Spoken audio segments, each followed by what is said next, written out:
George Clason, and so you have been through two chapters, or the first three chapters, 7 cures for a lean purse. So that's what now we have finished. I think we'll go through the Meet the Goddess of Good Luck. All right.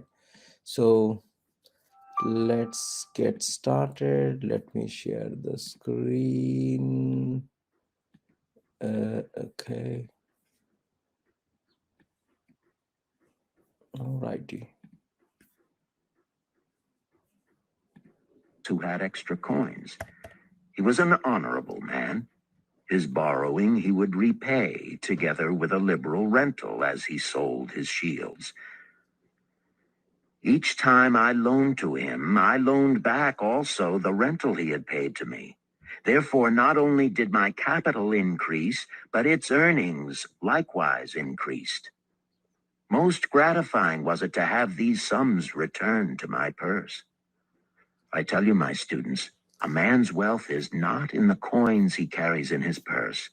It is the income he buildeth, the golden stream that continually floweth into his purse and keepeth it always bulging. That is what every man desireth. So we discussed about this yesterday as well. So here one important lesson is how much money that you have. It doesn't matter at all. But he says that okay, so saving is the first lesson he talks about. That means arranging the money, setting aside the minimum of 10%. But the next thing he talks about is your riches is not how much money you have, but how much of money you keep generating out of the money what you have. So that is what is your riches. So that's an important lesson. That means we talk about in the recent terminology, economic terms, is the cash flow, as in the Rich Dad Poor Dad, Robert Kiyosaki talks about that. So cash flow. So that's the cash flow is what is important, not how much you have, because the money what you have, it depreciates in value as the days passes. Okay. That is what thou, each one of thee, desireth. An income that continueth to come whether thou work or travel. Great income I have acquired, so great that I am called a very rich man. My loans to Agar were my first training in profitable investment. Gaining wisdom from this experience, I extended my loans and investments as my capital increased. From a few sources at first, from many sources later, flowed into my purse a golden stream of wealth available for such wise uses as I should decide. Behold, from my humble earnings, I had begotten a horde of golden slaves, each laboring and earning more gold. As they labored for me, so their children also labored, and their children's children, until great was the income from their combined efforts. Gold increaseth rapidly when making reasonable earnings, as thou wilt see from the following. A farmer, when his first son was born, took 10 pieces of silver to a moneylender and asked him to keep it on rental for his son until he became 20 years of age. This the moneylender did, and agreed the rental should be 1/4 of its value each 4 years. The farmer asked, because this sum he had set aside as belonging to his son, that the rental be added to the principal. When the boy had reached the age of 20 years, the farmer again went to the moneylender to inquire about the silver. The moneylender explained that because this sum had been increased by compound interest, the original 10 pieces of silver had now grown to 30½ pieces. The farmer was well pleased, and because the son did not need the coins, he left them with the moneylender. When the son became 50 years of age, the father meantime having passed to the other world, the moneylender paid the son in settlement 167 pieces of silver. Thus, in 50 years, had the investment multiplied itself at rental almost 17 times. This, then, is the third cure for a lean purse: to put each coin to laboring, that it may reproduce its kind, even as the flocks of the field, and help bring to thee income, a stream of wealth that shall flow constantly into thy purse. The fourth cure: guard thy treasures from loss. Misfortune loves a shining mark. Gold in a man's purse must be guarded with firmness, else it be lost. Thus it is wise that we must first secure small amounts and learn to protect them before the gods entrust us with larger. So spoke Arcad upon the fourth day to his class. Every owner of gold is tempted by opportunities whereby it would seem that he could make large sums by its investment in most plausible projects. Often friends and relatives are eagerly entering such investment and urge him to follow. The first sound principle of investment is security for thy principal. Is it wise to be intrigued by larger earnings when thy principal may be lost? I say not. The penalty of risk is probable loss. Study carefully before parting with thy treasure each assurance that it may be safely reclaimed. Be not misled by thine own romantic desires to make wealth rapidly. Before thou loan it to any man, assure thyself of his ability to repay and his reputation for doing so, that thou mayest not unwittingly be making him a present of thy hard-earned treasure. Before thou entrust it as an investment in any field, acquaint thyself with the dangers which may beset it. My own first investment was a tragedy to me at the time. The guarded savings of a year I did entrust to a brickmaker named Asmer, who was traveling over the far seas and in Tyre agreed to buy for me the rare jewels of the Phoenicians. These we would sell upon his return and divide the profits. The Phoenicians were scoundrels and sold them bits of glass. My treasure was lost. Today, my training would show to me at once the folly of entrusting a brickmaker to buy jewels. Therefore, do I advise thee from the wisdom of my experiences, be not too confident of thine own wisdom in entrusting thy treasures to the possible pitfalls of investments. Better by far to consult the wisdom of those experienced in handling money for profit. Such advice is freely given for the asking, and may readily possess a value equal in gold to the sum thou considerest investing. In truth, such is its actual value if it save thee from loss. This, then, is the fourth cure for a lean purse, and of great importance if it prevent thy purse from being emptied once it has become well filled.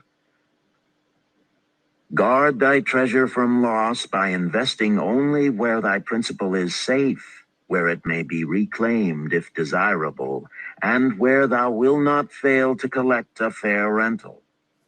Consult with wise men. Secure the advice of those experienced in the profitable handling of gold.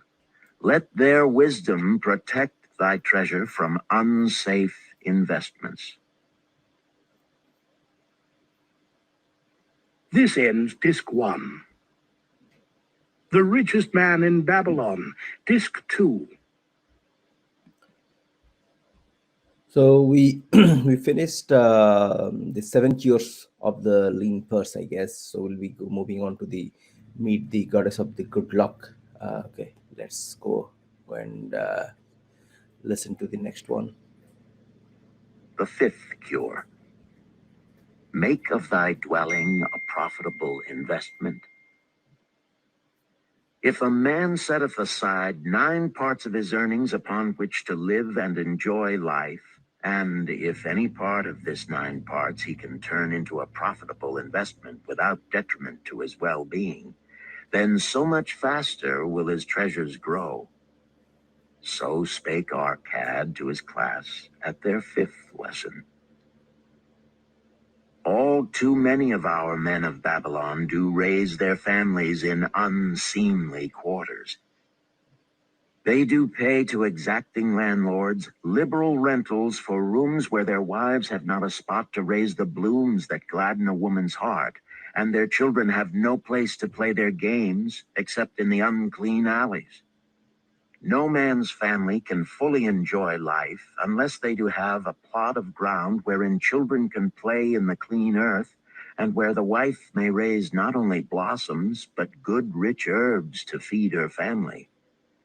To a man's heart it brings gladness to eat the figs from his own trees and the grapes of his own vines, to own his own domicile and to have it a place he is proud to care for, putteth confidence in his heart and greater effort behind all his endeavors.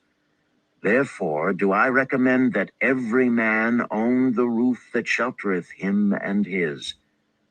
Nor is it beyond the ability of any well-intentioned man to own his home. Hath not our great king so widely extended the walls of Babylon that within them much land is now unused and may be purchased at sums most reasonable? Also I say to you, my students, that the money lenders gladly consider the desires of men who seek homes and land for their families. Readily may thou borrow to pay the brickmaker and the builder for such commendable purposes, if thou can show a reasonable portion of the necessary sum which thou thyself hast provided for the purpose.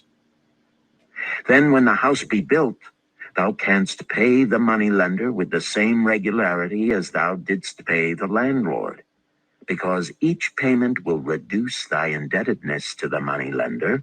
A few years will satisfy his loan. Then will thy heart be glad, because thou wilt own in thy own right a valuable property, and thy only cost will be the king's taxes. Also wilt thy good wife go more often to the river to wash thy robes, that each time returning she may bring a goatskin of water to pour upon the growing things. Thus come many blessings to the man who owneth his own house, and greatly will it reduce his cost of living, making available more of his earnings for pleasures and the gratification of his desires. This, then, is the 5th cure for a lean purse. Own thy own home. So the fifth one is owning your own house. So where your family could be raised, and so he talks about taking the loan as well. So that means in Robert Kiyosaki's language, this is called good debt. So that means when you borrow money and you own and to own your own home, that's always good. Okay, but when you borrow money to spend, that means you are not borrowing money because the house what for which you borrow the money for, that appreciates the value, the value of it appreciates, and then you can pull the equity out and you can invest that money or make that money to double triple as well. So that's a very strong point. So that's called good debt, and the bad debt is when you take a loan and just on holidays to spend the money on holidays, or even buying taking a loan to buy a car. Even that's not a good debt, it's a bad debt. But if that car you are taking the loan on, if you are putting that car into generating a cash flow, that is a good debt. Okay. Or even Robert Kiyosaki's case as well, he differentiated: you own your own house, but let that house be paid off from your cash flow. That means first you invest in creating that cash flow. Once that cash flow is generated from your properties or any other businesses, From there, you then pay for yourself, or that means it talks about not pay for yourself, but buying your own house. The sixth cure: ensure a future income. The life of every man proceedeth from his childhood to his old age. This is the path of life, and no man may deviate from it, unless the gods call him prematurely to the world beyond. Therefore do I say that it behooves a man to make preparation for a suitable income in the days to come, when he is no longer young, and to make preparations for his family, should he be no longer with them to comfort and support them. This lesson shall instruct thee in providing a full purse when time is made thee less able to earn. So That's the retirement income, so everyone should prepare for his or her retirement, so that the period at which the person won't be able to perform anymore. That's very powerful. So our cat addressed his class upon the sixth day. The man who, because of his understanding of the laws of wealth, acquireth a growing surplus, should give thought to those future days. He should plan certain investments or provisions that may endure safely for many years, yet will be available when the time arrives, which he has so wisely anticipated. There are diverse ways by which a man may provide with safety for his future. He may provide a hiding place and there bury a secret treasure. Yet no matter with what skill it be hidden, it may nevertheless become the loot of thieves. For this reason, I recommend not this plan. A man may buy houses or lands for this purpose. If wisely chosen as to their usefulness and value in the future, they are permanent in their value and their earnings, or their sale will provide well for his purpose. A man may loan a small sum to the moneylender and increase it at regular periods. The rental which the moneylender adds to this will largely add to its increase. I do know a sandal maker named... So it talks about already spoken about three different ways. One is owning your own land. Second is owning your own houses. That means not your own, but that means buying the houses or buying the land. And then the third thing is loaning your money to different people. That means it talks about money lender. That means people who borrow, who lend money as well to other people. So that means you are giving loan to someone who gives loan to other people. So that means that person who is looking for money. That means in a way we are talking about investing your money in, you can put it in a mutual fund, or for example, venture capital funding, a company is looking for, you can invest in there as well. So these are the different ways. named Ansan, who explained to me not long ago that each week for 8 years he had deposited with his moneylender 2 pieces of silver. The moneylender had but recently given him an accounting over which he greatly rejoiced.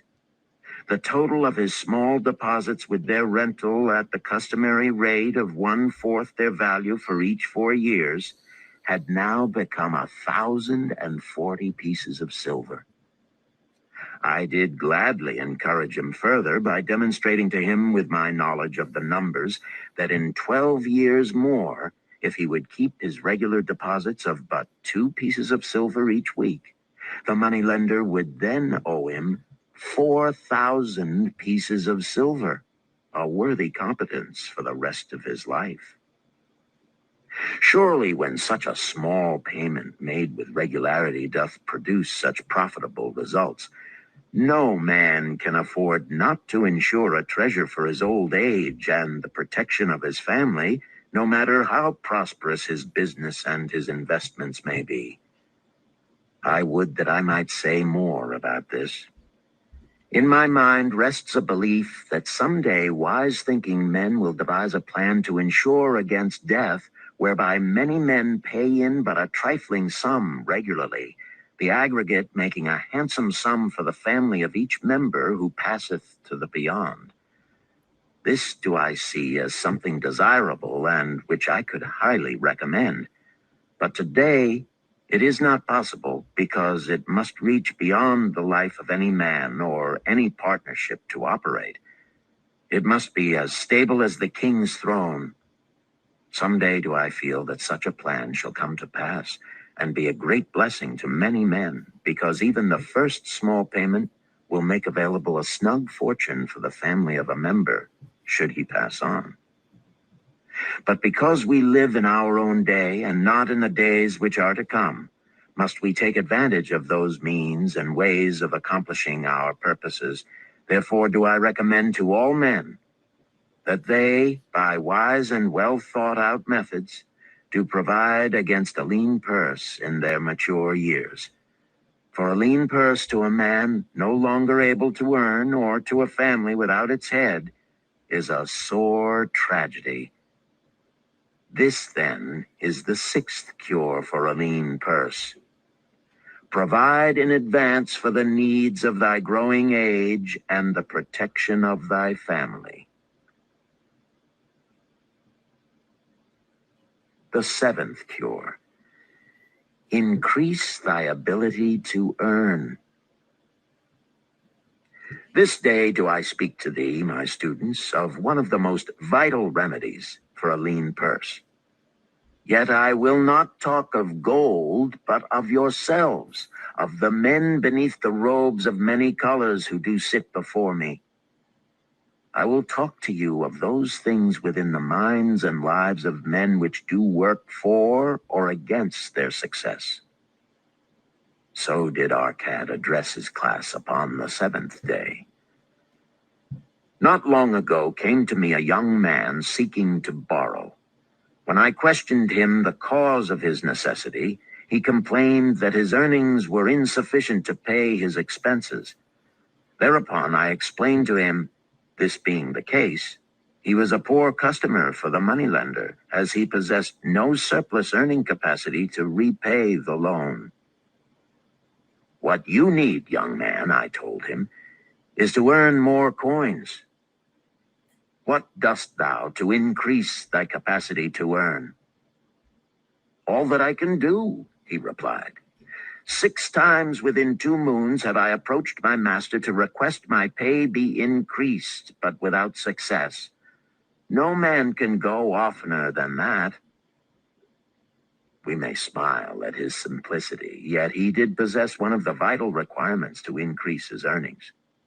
Within him was a strong desire to earn more, a proper and commendable desire.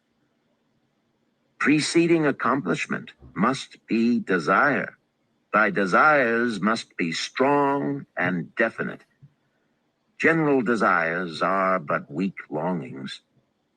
For a man to wish to be rich is of little purpose.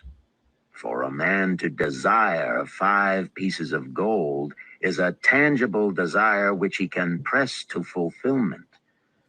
After he has backed his desire for 5 pieces of gold with strength of purpose to secure it, next, he can find similar ways to obtain 10 pieces, and then 20 pieces, and later 1,000 pieces, and behold, he has become wealthy.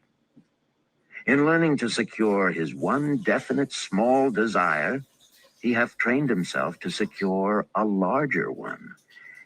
This is the process by which wealth is accumulated, first in small sums, then in larger ones as a man learns and becomes more capable. Desires must be simple and definite. They defeat their own purpose should they be too many, too confusing, or beyond a man's training to accomplish. As a man perfecteth himself in his calling, even so doth his ability to earn increase. In those days when I was a humble scribe carving upon the clay for a few coppers each day, I observed that other workers did more than I and were paid more. Therefore did I determine that I would be exceeded by none. Nor did it take long for me to discover the reason for their greater success. More interest in my work, more concentration upon my task, more persistence in my effort, and behold, few men could carve more tablets in a day than I. With reasonable promptness, my increased skill was rewarded, nor was it necessary for me to go 6 times to my master to request recognition. The more of wisdom we know, the more we may earn. Okay, so I think we'll conclude here with the last bit. What he mentions about is after he talks about your retirement. That means when your ability to perform won't be there, so you should always from your very beginning on when you are young, you should prepare for your those days, later part of your life, um, how to keep that cash flow going. So that's kind of one of the big lessons as well for all of us to consider. And next thing he talks about is how you have to also consider like how you can increase your earning. It's not by asking the same person. That means if you are having an employment, you work somewhere, it's not by asking that your boss for a pay rise. It's about you increasing, making yourself more desirable, equipping yourself with more skills and more kind of ability to do a better job. Okay.